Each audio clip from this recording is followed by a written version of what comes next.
We will lay you in black dust, in places you cannot imagine. Tehran's most elite military force just issued a warning the world hasn't heard in years. The next war, the Revolutionary Guards say, will not stay in the Middle East. It will travel. Trump is mulling fresh strikes. Drones are flying over Jordan. And Iran is no longer making promises. It is making threats.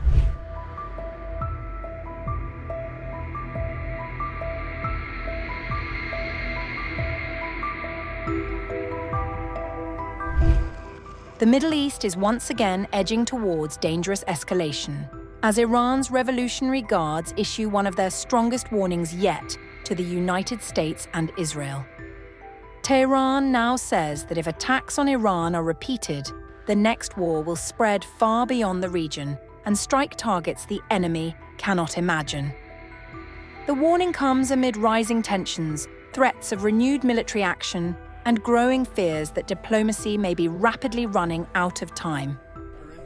Iran's Islamic Revolutionary Guard Corps released a statement on May 20th directly addressing what it called the American Zionist enemy, accusing Washington and Israel of failing to learn from previous confrontations with the Islamic Republic. Although they attacked us with the full capabilities of 2 armies, the most expensive armies in the world, we did not bring all the capacities of the Islamic Revolution into action against them. But now, if aggression against Iran is repeated, the regional war that had been promised will this time be drawn beyond the region, and our crushing blows will lay you in black dust in places you cannot imagine.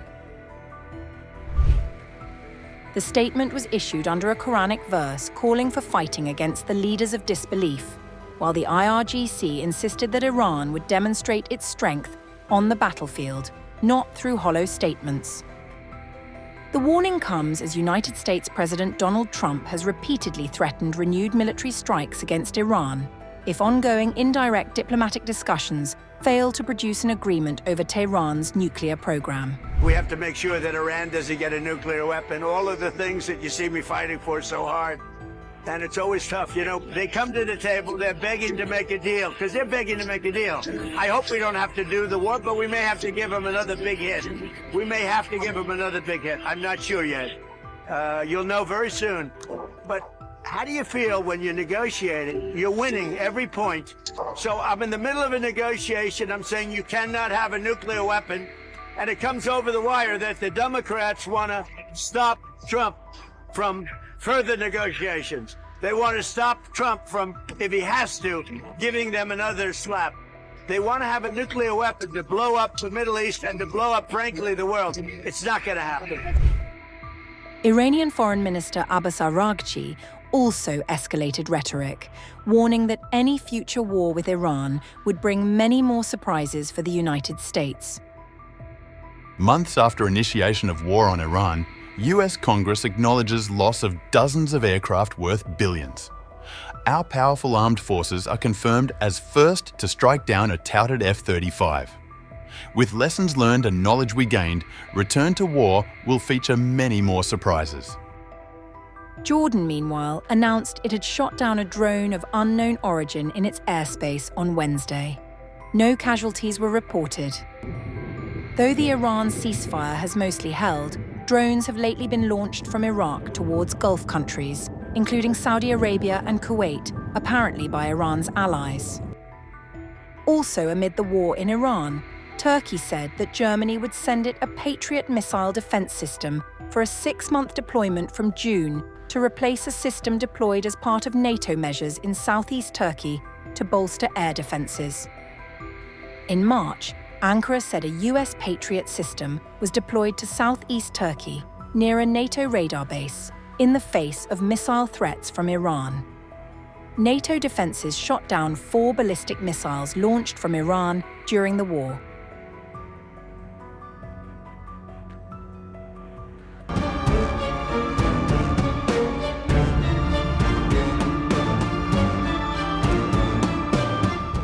Iran's parliament is moving to put a price on the heads of Donald Trump and Benjamin Netanyahu, 50 million euros each, or $58 million each.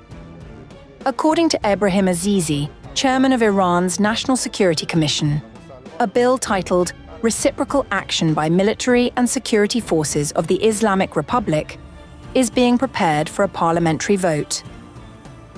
The legislation would formalize payment of the bounty to any individual or entity that kills the US president. The move is a direct response to the February 28th airstrikes that killed Supreme Leader Ali Khamenei, which Iran holds Trump, Netanyahu, and US Central Command Chief Admiral Brad Cooper responsible for. What makes this moment different from years of Iranian death threats against Trump is the forum. This is no longer a fringe fatwa or a propaganda campaign. Iran is writing it into law. Iran considers Trump, Netanyahu, and Admiral Brad Cooper of US Central Command responsible for the February 28th strike that killed Khamenei and must face confrontation and reciprocal action. Mahmoud Nabavian, another member of the National Security Commission, put it more bluntly. The Iranian parliament would soon vote on setting rewards for whoever sends Trump and Netanyahu to hell. A private campaign called Blood Covenant has already claimed to have raised more than $27 million towards Trump's assassination, and that was before Parliament got involved. Now, the Iranian state itself is the fundraiser.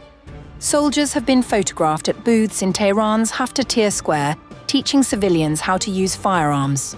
The language from lawmakers is no longer coded. The bill has a name, a number, and a price tag. Trump has been here before.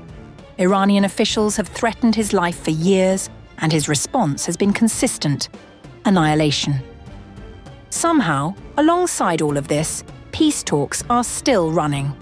Iran's foreign ministry confirmed on May 18th that negotiations brokered through Pakistan are ongoing, with proposals and counter-proposals moving back and forth in recent days. Tehran wants sanctions lifted, frozen funds released, and the war ended on all fronts. Washington wants Iran's uranium surrendered and its nuclear program gutted. Whether diplomacy survives a parliamentary vote to assassinate the American president is, to put it mildly, an open question.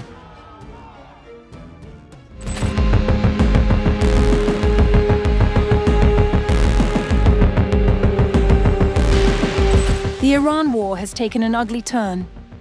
In a shocking development, a state-aligned Iranian newspaper has called for the physical elimination of US President Donald Trump. Hossein Shariat Madari, editor-in-chief of the hardline Kayhan Daily, published the remarks in a commentary on April 15th. Kayhan is widely regarded as a mouthpiece for Iran's hardline establishment, and its words carry immense weight. Why don't the Americans remove Trump and physically eliminate him to rid yourselves of this disgrace? Are you citizens of the United States or slaves of Israel? The remarks came on the same day a senior Iranian lawmaker vowed revenge for the killing of Supreme Leader Ali Khamenei and several top military commanders in US-Israeli strikes. Ali Niksad, Deputy Speaker of Parliament, stopped short of specifying when or how that revenge would come. This revenge will be carried out at an appropriate time and place, with careful planning, and our enemies should expect to pay a heavy price. Niksad also defended Iran's uranium enrichment program, calling it a non-negotiable right, and said Tehran would continue backing Allied forces across Lebanon, Yemen, Iraq, and Syria. Whether this is just rhetoric, or if there will be assassination attempts on Trump, remains to be seen.